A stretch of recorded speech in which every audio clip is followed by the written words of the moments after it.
تو جب حیا نہیں ہے تو ایمان بھی نہیں ہے، بے حیا آدمی کے ایمان کا اعتبار ہی نہیں ہے۔ اللہ کے نبی فرما رہے کہ حیا اور ایمان یہ دونوں لازم ملزوم ہیں، ایک چیز جائے گی دوسری بھی چلی جائے گی۔ حضور اس قدر حیا والے تھے، فرمایا کسی کماری بچی میں بھی وہ شرم و حیا نہیں، اس سے بھی زیادہ حضور با حیا تھے۔ تو سیدنا عثمان غنی رضی اللہ تعالیٰ عنہ حیا والے ہیں، حضور تشریف فرما ہے اور آپ کی پنڈلی مبارک سے چادر ہٹی ہوئی ہے۔ سیدنا صدیق اکبر آئے، حضور اسی طرح تشریف فرما رہے۔ تھوڑی دیر کے بعد سیدنا فاروق اعظم آئے، حضور تشریف فرما رہے۔ سیدنا عثمان غنی آئے تو حضور نے روک دیا، فرمایا ایک منٹ ٹھہرو بھائی۔ حضور علیہ الصلوۃ والسلام نے اپنی تہہ بند درست فرمائی، چادر کو درست فرمایا، پنڈلی کو ڈھانپا، فرمایا اب عثمان کو آنے دو۔ پوچھا کہ اللہ کے محبوب ایسا کیوں ہے؟ سیدنا صدیق اکبر آئے، سیدنا فاروق اعظم آئے، آپ اسی طرح تشریف فرما رہے، اور عثمان غنی آئے تو آپ نے چادر سے پنڈلی کو ڈھانپ لیا۔ حضور علیہ الصلوۃ والسلام نے جو الفاظ ارشاد فرمائے، فرمایا کیا میں اس انسان سے حیا نہ کروں جس سے آسمان کے فرشتے بھی حیا کرتے ہیں؟ کبھی واش روم میں بھی نہانے کے لیے بھی ننگے نہیں ہوئے، کپڑا پہن کے نہائے، اس قدر حیا والے۔ تو میرے محترم سامعین، حضور علیہ الصلوۃ والسلام کا اعتماد دیکھیں۔ صلح حدیبیہ کے موقع پر سفیر رسول بن کر گئے۔ سیدنا فاروق اعظم سے حضور نے فرمایا تم جاؤ مکہ والوں سے مذاکرات کرو، ہم لڑنے کے لیے نہیں آئے، ہم تو عمرہ کرنے کے لیے آئے ہیں، چلے جائیں گے۔ میں نے یہ واقعہ تفصیل سے آپ کو سنایا ہے۔ سیدنا فاروق اعظم عرض کرتے اللہ کے محبوب میں جانے کے لیے تیار ہوں، لیکن میرا مشورہ یہ ہے کہ آپ حضرت عثمان غنی کو بھیجیں، کیونکہ مکہ والے اگرچہ ان میں کافر بہت زیادہ ہیں لیکن وہ عثمان کا حیا کرتے ہیں، آپ ان کو بھیجیں، یہ نرم مزاج ہیں اور ان سے تجارتی تعلقات بھی ہیں، تو اس لیے آپ سیدنا عثمان غنی کو بھیجیں۔ میں نے تو بہت سے کافروں کی ٹانگیں کاٹی ہیں، وہ تو میرے مقابلے میں بھڑک اٹھیں گے۔ حضور علیہ الصلوۃ والسلام نے اس رائے کو پسند فرمایا اور سیدنا عثمان غنی رضی اللہ تعالیٰ عنہ کو اپنا نمائندہ بنا کر مکہ والوں کے پاس مذاکرات کے لیے بھیجا۔ اب مکہ والوں نے دیکھا کہ عثمان غنی تو صوفی آدمی ہے، مذاکرات میں جب سامنے کمزور بندہ ہو نا، بندہ شیر ہو جاتا ہے، یہ کڑی گل ہے، یہ تے اپنا نہیں کرنا۔ انہوں نے دیکھا عثمان غنی آئے ہیں، تو ٹھیک ہے جی، ہاں بالکل ٹھیک ہے، کرتے ہیں مذاکرات۔ درویش بندے ہیں تو ان کو تو ہم اپنی مرضی سے جو چاہیں گے بنوا لیں گے۔ تو سیدنا عثمان غنی سے جب مذاکرات ہوئے تو میں نرم بھی ہوں، نرم دل بھی ہوں، سب کچھ ہے، لیکن موقف وہی ہے جو سب کا ہے، جو میرے مصطفیٰ کا ہے، موقف وہی ہے۔ انہوں نے کہا عثمان آپ کو اجازت ہے، آپ طواف کر لیں، عمرہ کر لیں، صحیح کر لیں۔ صفا مروہ کے درمیان فوراً فرمانے لگے میرا نبی، فرمایا ان کو اجازت نہیں ہے، وہ نہیں آ سکتے۔ فرمایا اگر میرے نبی کو اجازت نہیں ہے تو عثمان بھی پھر عمرے کی ادائیگی کے لیے تیار نہیں ہے۔ اور ادھر صحابہ نے حضور سے عرض کیا اللہ کے محبوب ہم یہاں بیٹھے ہیں، عثمان کیسے خوش قسمت ہیں، وہ طواف کر رہے ہوں گے، آب زمزم پی رہے ہوں گے، صفا مروہ کی سعی کر رہے ہوں گے، حضور سب کی باتیں سن رہے ہیں۔ اور سن کر حضور نے فرمایا میرے صحابہ میرا عثمان میرے بغیر طواف ہی نہیں کرے گا۔ کیا اعتماد رسول ہے؟ حضور فرما رہے کہ میرا عثمان میرے بغیر نہیں طواف کرے گا، میرے بغیر نہیں عمرہ کرے گا۔ تو عثمان نے بھی یہی کہا کہ میں اپنے محبوب کے بغیر نہیں عمرہ کروں گا۔ اور سیدنا عثمان غنی رضی اللہ تعالیٰ عنہ کی تہہ بند جو تھی نا، چادر باندھتے تھے، وہ ٹخنوں سے اوپر تھی۔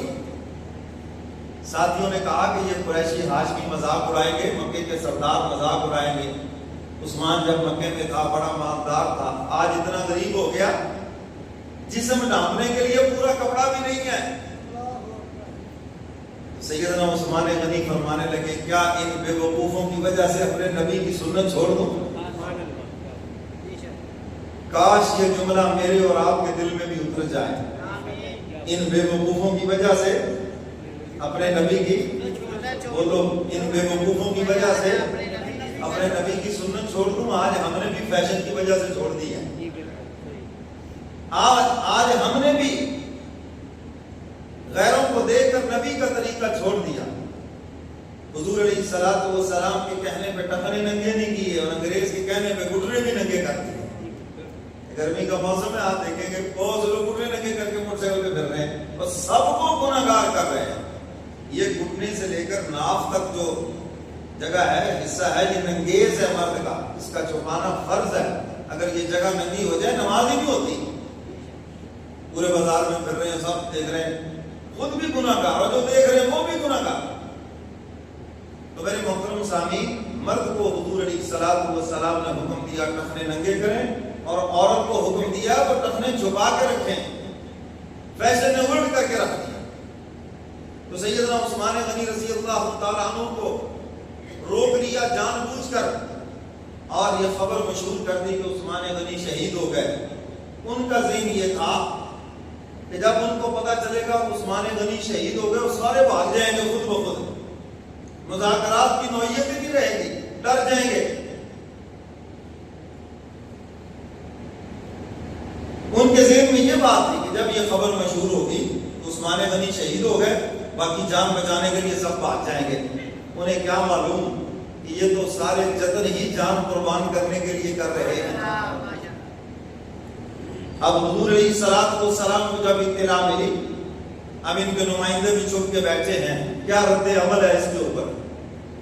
حضور علیہ الصلوۃ والسلام نے صحابہ کو جمع فرمایا کیکر کے درخت کے نیچے، اور فرمایا کہ مجھے ابھی ابھی خبر ملی ہے میرا عثمان شہید ہو گیا۔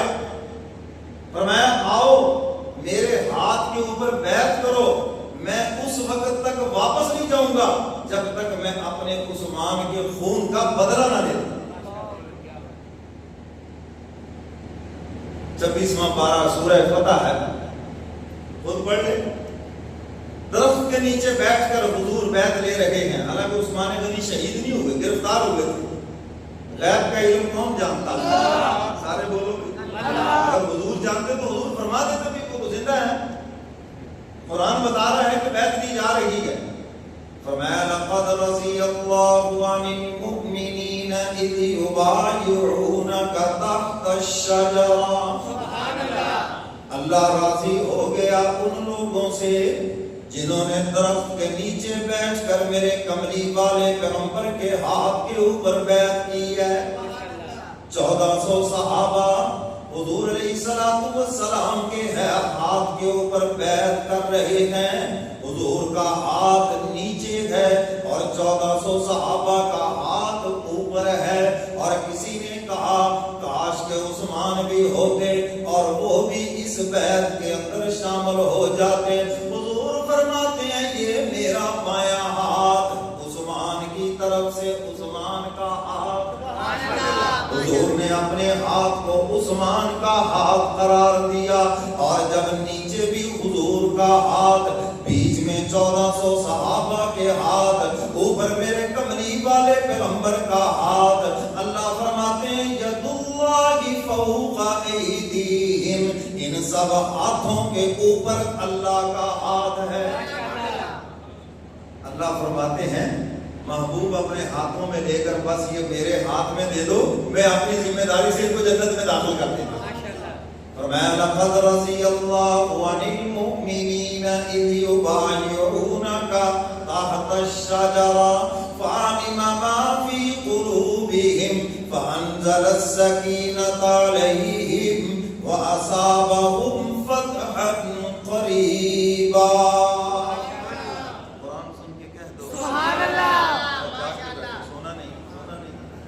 عادت نہیں چھوڑ رہے، چھوڑو اس عادت۔ دل سے جب سنو گے نیند نہیں آئے گی، ہاں جب صرف ظاہری کانوں سے سنو گے پھر نیند بھی آئے گی، خیالات بھی آئیں گے، اور جب دل سے سنو گے تو انشاءاللہ قرآن شہد کے ٹھنڈے میٹھے قطروں کی طرح سینے میں اترے گا۔ تو اللہ راضی ہو گیا ان سے جنہوں نے درخت کے نیچے بیٹھ کی۔ تو سیدنا عثمان غنی کا حضور پر اعتماد اور حضور کا عثمان کے اوپر اعتماد دیکھیے کس قدر محبت ہے آپس میں. میرے محترم سامعین، بعد میں حضرت عثمان غنی تشریف لائے اور یہ جو درخت تھا سیدنا فاروق اعظم کے دور میں اس کو کاٹ دیا گیا. پتا چلا کہ اس درخت کے نیچے بیٹھ کر لوگ عبادت کر رہے ہیں، نفل پڑھ رہے ہیں. آپ نے حکم، آپ تشریف لائے خود اور اس درخت کو دیکھا، فرمایا ہاں تیری چھاؤں بڑی پیاری ہے. یاد ہے وہ وقت جب ہم اپنے قائد کے ہاتھ میں ہاتھ دے کر بیٹھے تھے، آپ نے حکم دیا کہ اس کو کاٹ دو. بعض صحابہ نے عرض کیا یہ حضور کی نشانی ہے اور آپ اس کو کٹوا رہے ہیں. فرمایا ہاں مجھے بھی بڑی تکلیف ہے، میں یہ درخت ضائع کر سکتا ہوں، پیغمبر کی 23 سالہ محنت نہیں ضائع کر سکتا.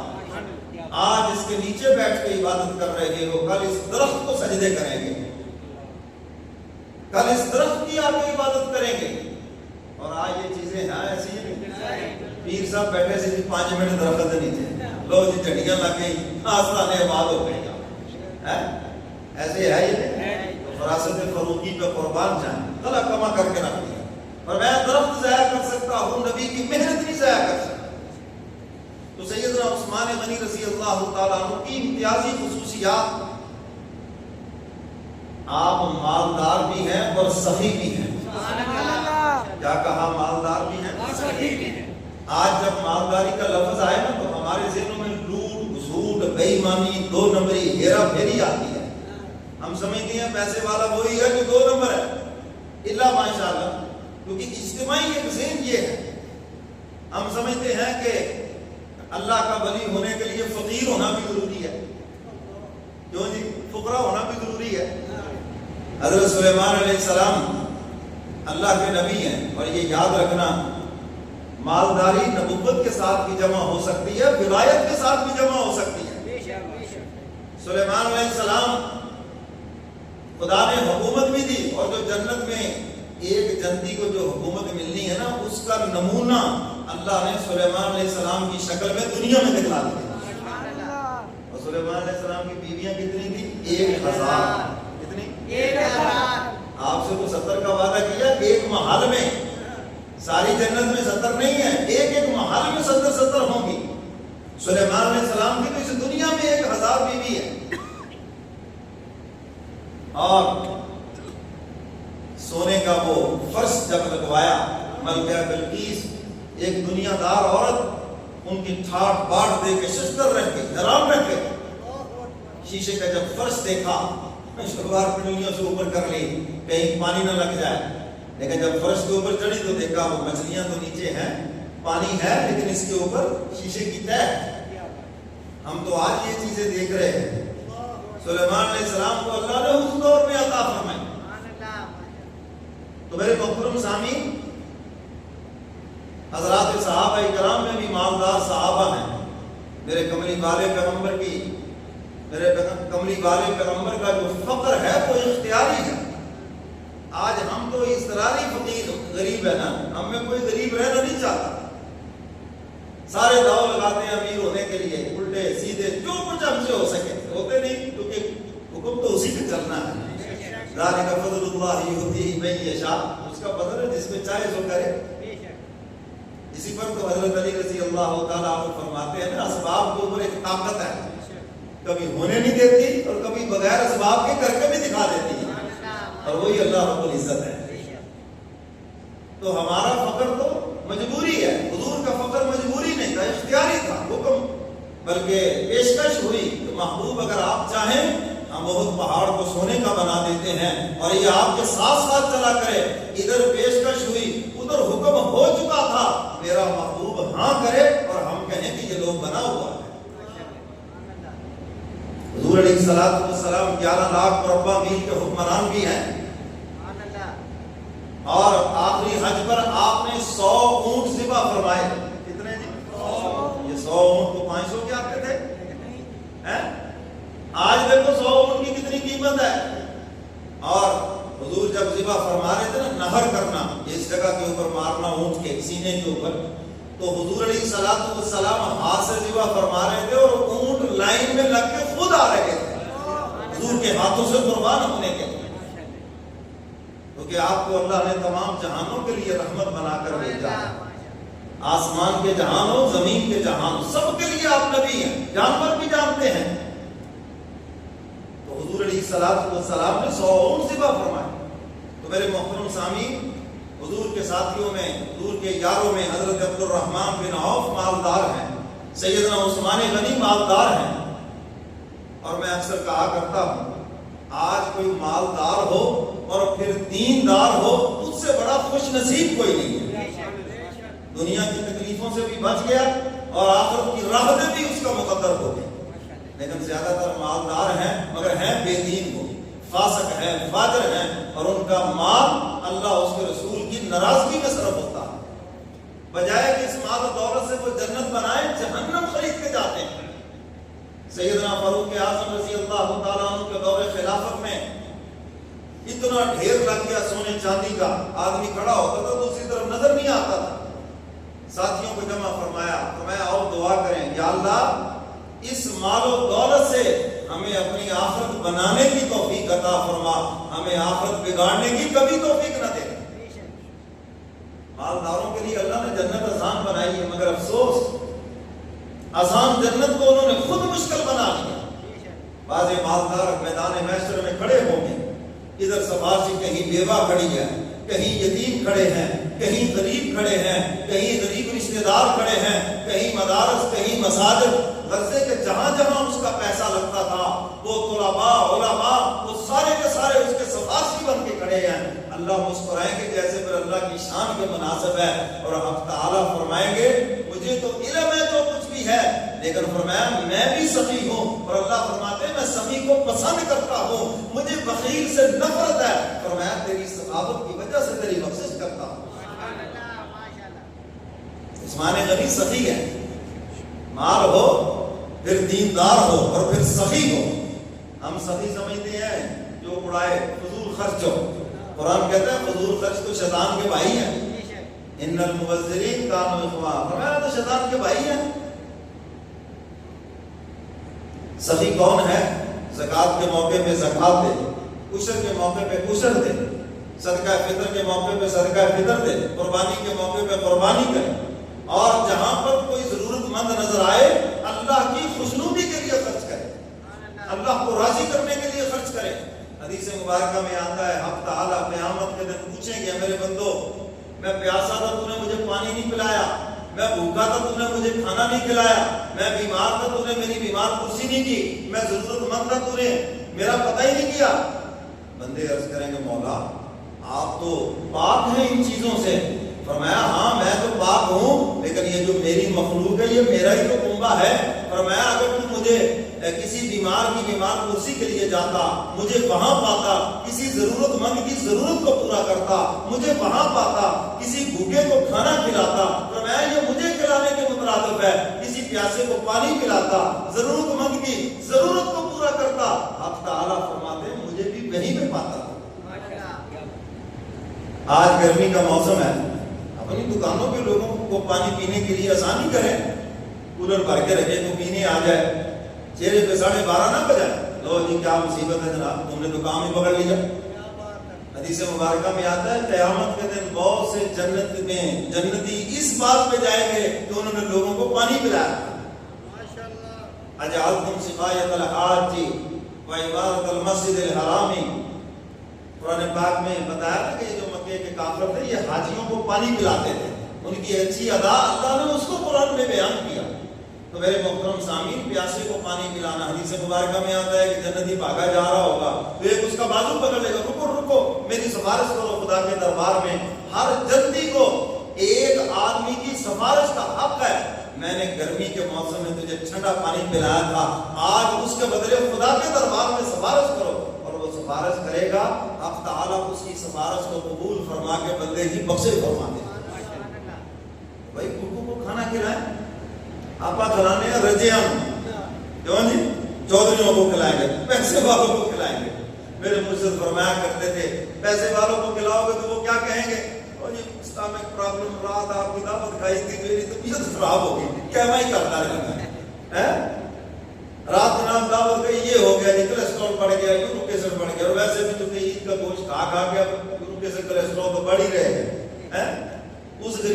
ایسی پھر جائے. تو میں غریب کو کھلاؤ گے اس کو تو بیچارے کو چائے بھی پلا دو گے تو 10 مرتبہ شکریہ ادا کرے گا. بڑی مہربانی جی, بڑا مزہ ہے. تو میرے محترم سامعین, اللہ کے محبوب فرماتے ہیں برا ہے وہ ولیمہ, برا ہے وہ ولیمہ جس میں امیروں کو بلایا جائے اور غریبوں کو چھوڑ دیا جائے. اللہ کے نبی فرما رہے ہیں غریب رشتہ داروں کو نہیں بلایا جاتا, غریب سمجھ کے چھوڑ دیا جاتا. یہ نہ کڑا نیوندرا دینا, حالانکہ نیوندرا نیوندا جو بھی آپ کہتے ہیں یہ لینا بھی حرام ہے, دینا بھی حرام ہے. سن رہے ہو کہ نہیں؟ کیونکہ میں نے اس کی تفصیل بارہا بتائی ہے, تو مجھ سے پوچھ لینا یا اور علماء سے پوچھ لینا, وہ بتا دیں کہ کیوں حرام ہے. تو میرے محترم سامعین, شادی کے موقع پہ گفٹ دیے جاتے ہیں, تحفے دیے جاتے ہیں بغیر واپسی کی نیت کے. اگر واپسی کی نیت ہے تو یاد رکھو پھر وہ گفٹ نہیں, وہ تو قرض ہے, اور ڈبل کی نیت ہے تو سود ہے. سمجھ گئے ہو کہ نہیں؟ شادی کے موقع پہ حضرات صحابہ کرام بھی گفٹ دیتے تھے, گفٹ دینا بھی چاہیے, اور سب سے بہترین گفٹ نقد پیسے ہیں تاکہ ان کی ضرورت میں کام آ جائے. ماشاءاللہ. کیوں جی, ہمارے یہاں کیا ہوتا ہے جی, ایک مٹھائی کا ڈبہ, ایک طلاق سامنے سب کو نظر آئے, ایک سوٹ, یہ وہ. اب وہ مٹھائی کے ڈبے فرض کر رہے 100 بندہ ہے, کلو کلو لے کے آئے تو 100 کلو ہو گئی نا, اور اوپر سے پتہ چلے کہ گھر والوں کو شوگر ہے, کھانے کسی نے بھی نہیں ہے, اور نہ وہ آدھی قیمت پہ کہیں بکے گی. اب ظاہر ہے وہ کسی کو دینی پڑے گی جیسے کیسے بھی ہوگا, تو اس کی جگہ پہ پیسے ہوتے ان کی ضرورت میں کام آ جاتے. سمجھے بات؟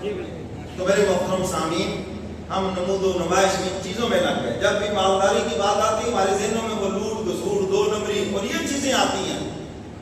ہاں, جو رزق حلال کما کے مالدار ہے اور پھر وہ دیندار ہے, اس سے بڑا خوش نصیب کوئی نہیں دھرتی پر. دنیا کی تکلیفوں سے بھی بچا, یہاں بھی راحتیں ٹھاٹ باٹ سے گزر گئی, اور جنت میں بھی ٹھاٹ باٹ سے چلا جائے گا. آؤ نا ایسے ٹھاٹ باٹ جنتی کا تذکرہ کوئی تو سنا رہا, ان کی فیاضی اور ان کی سخاوت جس کو دیکھ کر حضور خوش ہوتے تھے اور موقع بموقع عثمان غنی کے لیے دعا فرماتے تھے. تو کہا کرتے تھے, یا اللہ تیرا محبوب فرش پہ عثمان سے خوش ہو گیا, اس کی سخاوت سے خوش ہو گیا, مولا تو میرے عثمان سے عرش پہ خوش ہو گیا. کتنے موقع پر حضور نے دعا فرمائی. حضور علیہ الصلوۃ والسلام کے گھر میں کچھ تکی ہے, تو عثمان غنی کو پتا چلا, فوری ایک اونٹنی پہ خرد و نوش کی اشیاء اور کچھ ہدیہ حضور کی خدمت میں لائے, اور اپنے آپ سے کہہ رہے ہیں عثمان تیرے اوپر یہ خوشحالی ہو, اور تیرے پیغمبر کے گھر میں تکلیف ہو. عثمان تیری یہ خوشحالی کس لیے؟ لا کر حضور کے سامنے رکھا اور حضور کو ہدیہ پیش کیا. ہدیہ دینا بھی سنت ہے اور لینا بھی سنت ہے, اس لیے دوستوں کو ہدیہ دیا کرو. اللہ کے نبی نے حکمن فرمایا پڑوسیوں کو ہدیہ دیا کرو, دوستوں کو ہدیہ دیا کرو. جو میل کچیل دل میں آئی ہے, فرمایا ہدیے کی وجہ سے وہ میل کچیل نکل جائے گی اور تمہاری محبت بڑھ جائے گی.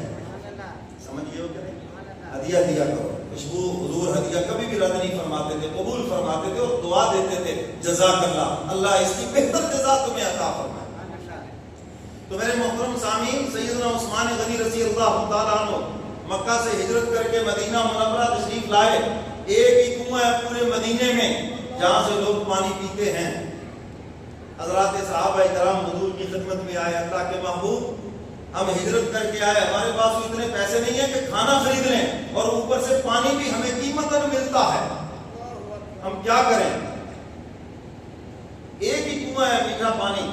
حضور علیہ الصلوۃ والسلام نے اعلان فرمایا, آج ہے کہ میرے ساتھ نقد حوض کوثر کا سودا کرے. حضور فرما رہے ہیں کوئی جو میرے ساتھ حوض کوثر کا نقد سودا کرے, میں اس کو حوض کوثر کی بشارت دوں. اللہ کے محبوب حکم فرمایا یہ جو کنواں ہے کوئی اس کو خریدے اور مسلمانوں کے لیے وقف کر لے اور مجھ سے حوض کوثر کا جام, فرمایا اس کی ضمانت لے لے, مجھ سے سودا کر لے میرے ساتھ. مدینے کا سیٹھ کھڑا ہوا سیدنا عثمان غنی, اللہ کے محبوب آپ دعا فرمائیں, میں انشاءاللہ اس بشارت کو حاصل کروں گا. چلے گئے اس یہودی کے پاس جو اس کا پانی بیچتا تھا, وہ کسی قیمت پر بیچنے کے لیے تیار نہیں. آپ نے اس کو قائل کر لیا.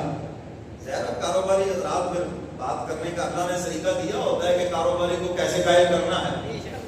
میں کہا کمپٹیشن ہو جائے گا, تو مجھ سے مہنگا بیچنا, میں تیرے سے مہنگا بیچوں گا, اور بھی زیادہ کام چلے گا. میں نے کہا بات تو ویسے تیری ٹھیک ہے, وہ پیسے بھی تمہیں مل جائیں گے. سارا نہیں بیچنا, چلو آدھا بیچ دو. انہوں نے کہا آدھا کیسے ہوگا؟ انہوں نے کہا ایک دن میری ملکیت, ایک دن تیری ملکیت, میرا مرضی کا ریٹ, تیرا بھی مرضی کا ریٹ. پہلے تو اکیلا تھا, ہم دو ہو جائیں گے. انہوں نے کہا یہ تو بڑی اچھی بات ہے, یہ تو بڑا مزے کا سودا ہو گیا. اس نے کہا میں اپنی منہ مانگی قیمت لوں گا. میں چلو ٹھیک ہے, منہ مانگی لے لو قیمت. کتنی قیمت لینی؟ 12,000 درہم دو. 12,000 درہم. آج بھی 12,000 درہم کی قیمت لگا کے دیکھو.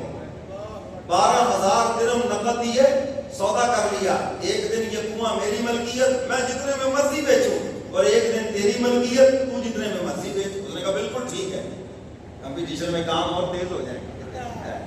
سیدنا عثمان غنی آئے حضور کی خدمت میں, عرض کیا اللہ کے محبوب میں نے ایسے ایسے کنواں آدھا خرید لیا ہے. حضور خاموش ہیں. آگے عرض کیا اللہ کے محبوب آپ کو گواہ بنا کے یہ عرض کرتا ہوں کہ یہ میں نے مسلمانوں کے لیے وقف کر دیا. ایک دن سب کو اجازت ہے پانی بھرے, مرضی سے بھرے, جو مرضی پیے, جمع کر لیں, مفت سب کے لیے.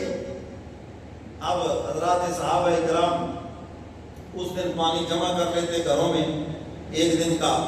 اب وہ اگلے دن یہودی بیٹھا رہتا, کیا کہتے پنجابی, سارا دن مکھیاں مارتا رہتا, آتا ہی کوئی نہیں. اب اس کو پتا چلا کہ یہ سونے کی کان میرے ہاتھ سے نکل گئی ہے. اب وہ خود آیا عثمان غنی کے پاس, او ہو میں نے تو بڑا غلط سودا کر لیا, مجھ سے بڑی غلطی ہو گئی.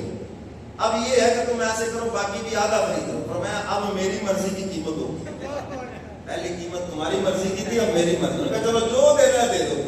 میں 8,000 دوں گا. میری 8 ہی پڑھاؤ. پہلے 12,000 میں سودا ہوا تھا, اب 8 میں سودا ہوا ہے. گھر جا کے شاید تو میرے جی ہوتا ہے, آپ کو بھی تو پتا ہے.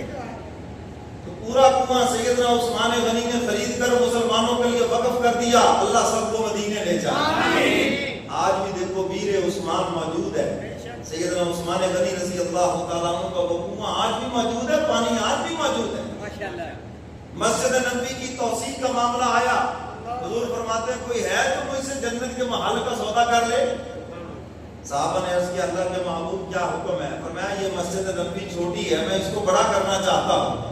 ساتھ والا پلاٹ جگہ ملتی ہے, کوئی اس کو خرید کر اس کو مسجد نبوی کا حصہ بنا دے, اور میری طرف سے ضمانت ہے کہ اللہ سے اس کو جنت سے محل عطا کرواؤں گا. حضور علیہ السلام نے فرمایا نا جو بھی مسجد بناتا ہے چاہے ایک اینٹ بھی لگائے, اللہ اس کو بھی جنت میں محل عطا فرماتے ہیں. تو سیدنا عثمان غنی رضی اللہ تعالیٰ عنہ انہوں نے اپنے پیسوں سے وہ جگہ خرید کر مسجد نبوی کے لیے وقف کر دی, جہاں پر ایک نماز کا ثواب 50,000 نمازوں کا ثواب ہے. اور اس دن سے لے کر 1400 سال ہو گئے لوگ نمازیں پڑھ رہے ہیں, لاکھوں انسان وہاں نماز پڑھ گئے. 50,000 کا ثواب عثمان غنی کے کھاتے میں منتقل ہو رہا ہے. کیا خوش نصیبی ہے. اور ساتھیوں کے لیے بھی مہربان ہے. سیدنا علی مرتضیٰ سب کہہ دو رضی اللہ تعالیٰ عنہ, سیدہ فاطمہ الزہرا سے شادی طے ہو گئی, نسبت طے ہو گئی. اور حضور علیہ السلام نے فرمایا علی شادی کے اخراجات کے لیے کوئی پیسے ہیں؟ یا رسول اللہ میرے پاس ایک گھوڑا ہے, ایک زرہ ہے اور ایک تلوار ہے, اور کچھ نہیں, گھر بھی نہیں ہے.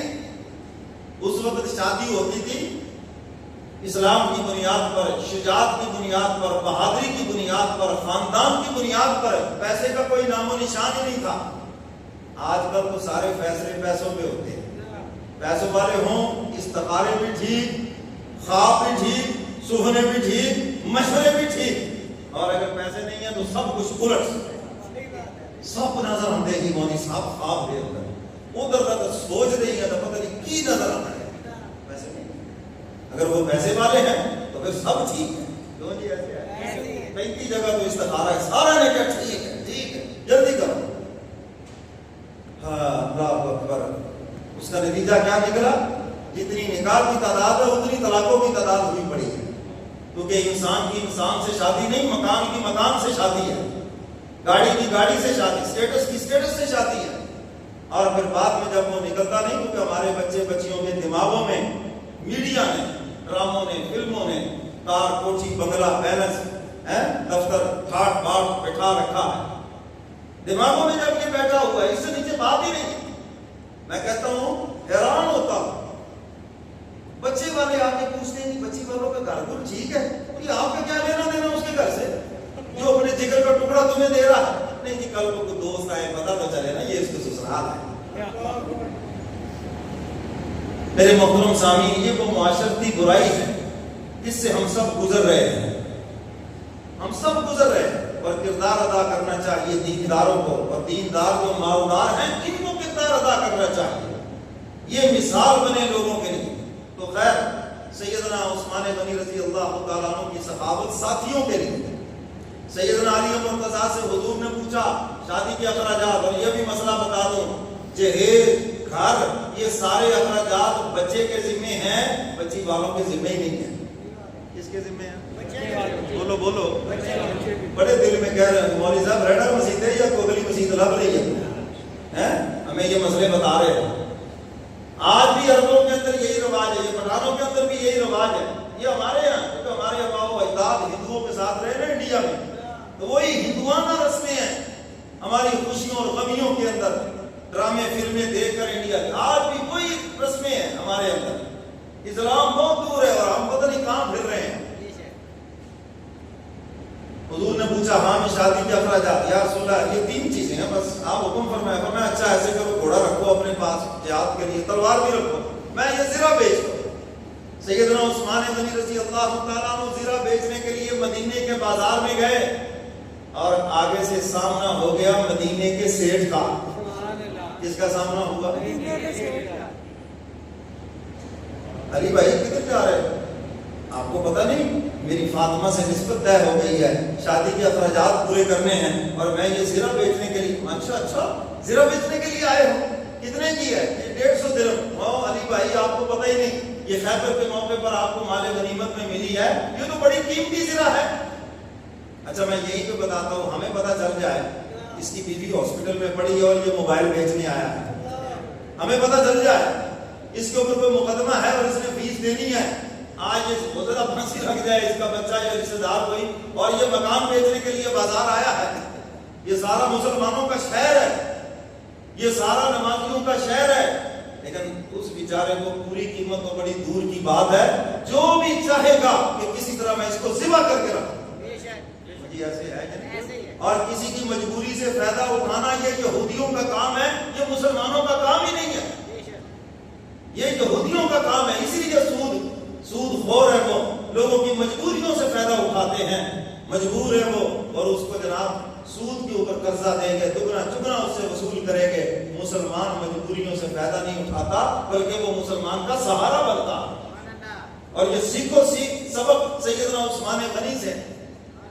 حضرت علی کی مجبوری سے فائدہ نہیں اٹھا رہے، وہ 150 مانگ رہے ہیں اور یہ کہہ رہے ہیں کہ زرہ بڑی قیمتی ہے، آپ کو پتہ نہیں، اس کا اچھا چلو پھر 200 دے دو، مگر نہیں اس سے بھی قیمتی ہے۔ ان کی نظر ہے کہ کتنے پیسے ہوں جس سے ولیمہ بھی ہو جائے، جس سے جہیز بھی خریدا جا سکے، جس سے شادی کے اخراجات پورے ہو جائے، ان کی نظر ادھر ہے۔ انہوں نے کہا اچھا پھر تم ہی بتاؤ، کہنے لگے میرا تو ذہن ہے کہ تمہیں کم از کم کوئی 550 تو مانگنا چاہیے۔ میں نے کہا چلو پھر 550 ہی مانگتے ہیں۔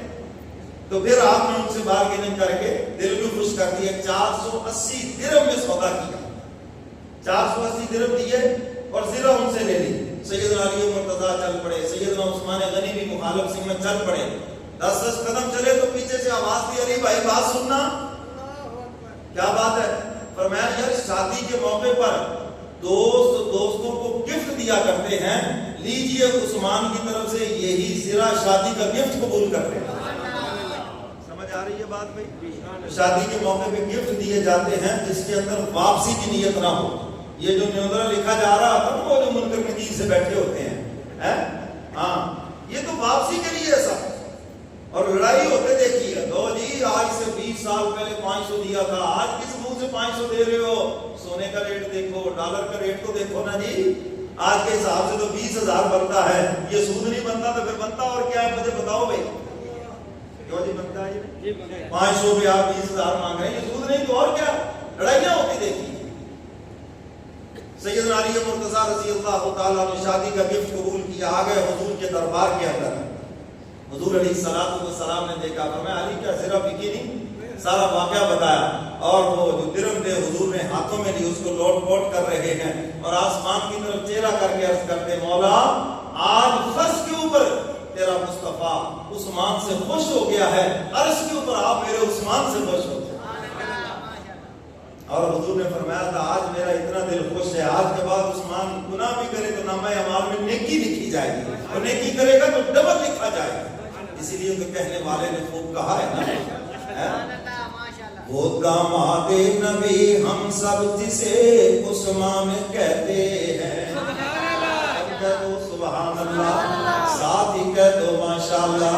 وہ داماد نبی ہم سب جسے عثمان کہتے ہیں، حیا والا غنی اور جامع القرآن کہتے ہیں، حیا والا بھی ہے اور سخی بھی ہے، حیا والا غنی اور جامع القرآن کہتے ہیں۔ وہ داماد نبی ہم سب جسے عثمان کہتے ہیں، اور کوئی ظالم انہیں خائن کہے توبہ معاذ اللہ، کوئی ظالم اگر انہیں خائن کہے تو شاید پوچھتا ہے یہ توبہ معاذ اللہ وہ کیسے خیانت کر سکتا ہے، اور کوئی ظالم انہیں خائن کہے توبہ معاذ اللہ، اسے الزام کہتے ہیں، اسے بہتان کہتے ہیں، اسے الزام کہتے ہیں، اسے بہتان کہتے ہیں۔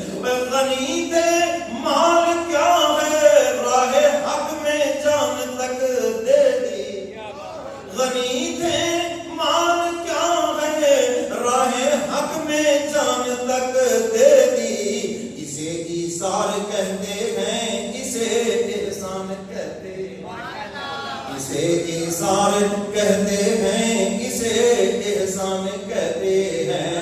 وہ داماد نبی ہم سب جسے عثمان کہتے ہیں، حیا والا غنی اور جامع القرآن کہتے ہیں، سبحان اللہ، اور سب کہہ دو ماشاءاللہ۔ انہی کے واسطے بیعت رسول اللہ نے لی تھی، پہلے رضوان، انہی کے واسطے بیعت رسول اللہ نے لی تھی، جسے اللہ تعالیٰ بیعت رضوان کہتے ہیں، جسے اللہ تعالیٰ بیعت رضوان کہتے ہیں، حیا والا غنی اور جامع القرآن کے مخالف کوئی بھی ان کا ہو تو وہ گمراہ ہو ظالم ہے، جو عثمان غنی کا مخالف ہے وہ گمراہ ہے، ظالم ہے، وہ نبی کے داماد کی مخالفت کر رہا ہے، نبی کے اعتماد کی مخالفت کر رہا ہے، حضور کی فراست کی مخالفت کر رہا ہے۔ مخالف کوئی بھی ان کا ہو تو وہ گمراہ ہو ظالم ہے، بڑے اجلاس میں ہم اعلان کہتے ہیں، بڑے اجلاس میں ہم یہ اعلان کہتے ہیں۔ وہ داماد نبی ہم سب جسے عثمان کہتے ہیں، خدا شاہد صحابہ سب کے سب عادل تھے، عالی تھے، حضور فرماتے ہیں میرے صحابہ سارے کے سارے عالی بھی ہیں، یعنی بلند بھی ہیں، اور سارے کے سارے عدل والے ہیں، شاید اسی کی طرف اشارہ کر رہا ہے۔ خدا شاہد صحابہ سب کے سب عادل تھے، عالی تھے، نہ ہو جس کا یہ ایمان اس کو بے ایمان کہتے ہیں، نہ ہو جس کا یہ ایمان اس کو بے ایمان کہتے ہیں۔ اور آخری شعر میں حضرت امین گیلانی مرحوم کیا فرماتے ہیں، صحابہ کی وساطت سے امین پہنچا ہے دین ہم تک، صحابہ کی قربانی سے دین ہم تک پہنچا ہے، یہ ان کی قربانیاں ہیں کہ آج الحمدللہ ہم مسلمان ہیں۔ صحابہ کی وساطت سے امین پہنچا ہے دین ہم تک، اسی خاطر انہیں حجت انہیں برہان کہتے ہیں، اسی خاطر انہیں حجت انہیں برہان کہتے ہیں۔ صحابہ معیار حق ہیں، حق ادھر ہے جدھر صحابہ ہیں، اور جدھر صحابہ نہیں حق بھی ادھر نہیں ہے۔